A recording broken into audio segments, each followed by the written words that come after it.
Hey, good morning, everybody. So this is going to be the watch list for Monday, November 11th.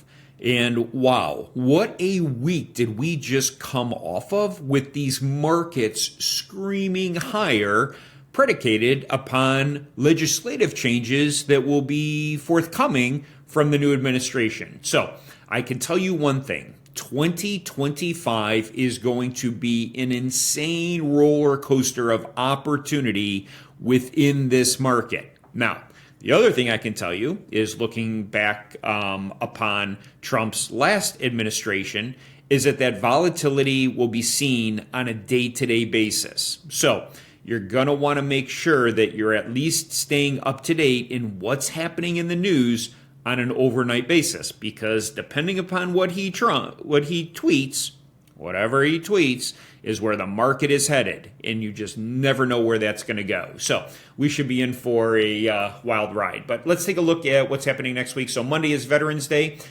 So the bond market is closed, but the stock market will be open. When the bond market is closed, you typically will see a little bit more of a muted stance in stocks, only because the one hedges the other, right? So when the stock investors are fearful, they pile into bonds.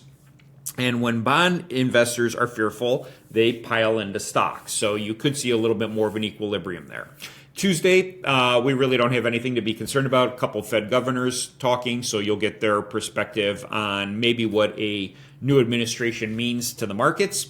Wednesday is going to be a big day. We have our CPI data coming in and then a lot more Fed governors. Again, I'm not too worried about the Fed governors, but we do want to watch CPI, the Consumer Price Index, and is inflation going up or is it coming down?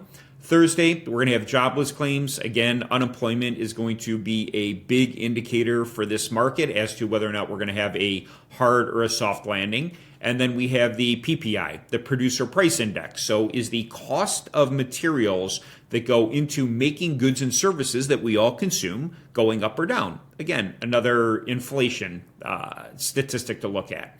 And then we will have import prices, and then U.S. retail sales, industrial production, and business inventories. So Friday is going to be chocked full of data as well. The good news is most of it is before the market opens, but as always, you always want to be aware of the news events as they drop. So with that, let's take a look at a couple things. I'm going to keep today's watch list really simple just because everything has just been screaming higher. So the one thing I want to remind you of is that what goes up eventually comes down.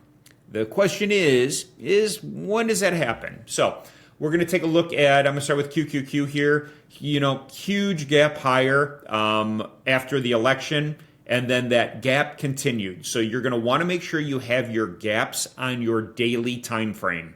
You should not be charting gaps on a 4-hour, 1-hour, 15-minute time frame. You should not be charting gaps that happen overnight. What you should be watching on the overnight is pre-market high, pre-market low, and if there's an opening range breakout. So definitely make sure that you have your gaps on the daily for QQQ and SPY. Markets are at a new all-time high, okay? So it is increasingly much more difficult to trade all-time highs. And the reason is we really have no resistance. We can kind of see where support is, but where is it going to reject on the upside? There's no way of knowing. So the best way to trade that is always to wait for a pullback. So I have my daily levels that I have marked. Let's go down to the 4-hour and we'll kind of see where we're at here. Remember that when you have gaps, that the top of the gap will often act as support to then bounce higher. If you're going to look for a gap fill, right, where more pressure to the downside, typically you want to see it enter the gap with continuation to the midpoint and then finally watch it fill. But often what you will get is it will push into the gap and then it will revert higher. So let's take a look at it on the 1-hour, and you can kind of see that this is getting a little bit better where we're trading in a channel here. We get up, it was just a short one-day trade, and now we are dramatically moving higher. So we're in this consolidation phase right now between 512 and 514. So those are the levels that I would watch for more momentum to the upside, breaking above 514.28. and then heading higher.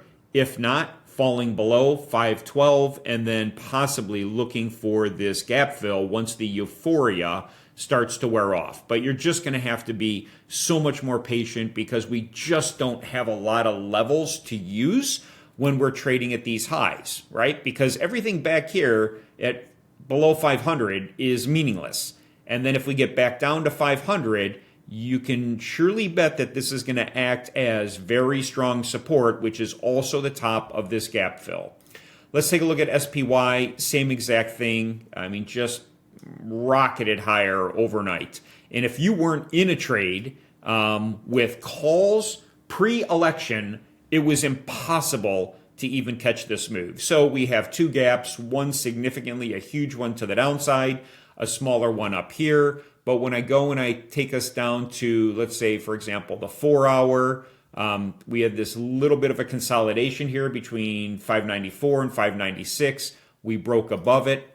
Let's take a look at this on the 1 hour. You can kind of see it a little bit better here. Here was a consolidation zone. We consolidated right before we then moved up through the gap. We're consolidating here. So 494, 496 and a half is what I would watch. Okay.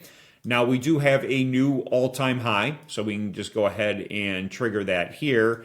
And you're going to want to wait for us to get above 599.64, and it is going to gravitate toward that 600 number. I'm fairly confident of that. So with SPY, let it come back down to hopefully the 596, 594 area. And again, these are areas of interest. We're on a very low time frame, so there's not a ton of support. It's not like a daily time frame where we know that this is a solid area, back in here at the bottom of this candle at your 596. So we're kind of oscillating between zones. So you're going to have to wait for the market to pick a direction one way or the other. You can see we are in the middle of the zones. Do not take a trade here. Wait for it to come here and bounce. Wait for it to come up here and reject, or reject here, retest, and head lower to 594.48. My fear is where most of you are getting chopped up is you're trading between levels. You need to wait for it to come to the level, watch how it reacts. Does volume increase? What is the MACD doing? What are the stochastics telling you? What are your EMA saying? Look at the full picture versus just saying I'm at my level, so now we have to bounce, or I'm at my level and we have to reject. We don't. We could come up to the level, hold it, consolidate, break higher, retest, move to the upside. So those are some things I'll be watching for the upcoming week. Again, we are at all-time highs on all three indexes, the Dow, the SPY, the triple Qs. So will this continue, or will some of the euphoria start to wear off where the market is clearly fully valued for whatever is going to happen come January with policy and administration changes? So with that, I hope you all have a fantastic weekend. And if there's anything I can do to help, feel free to reach out or just ping me in the Discord and I'll respond live. So with that, have a great weekend, everybody, and happy Veterans Day to all of our veterans out there. We'll all talk soon.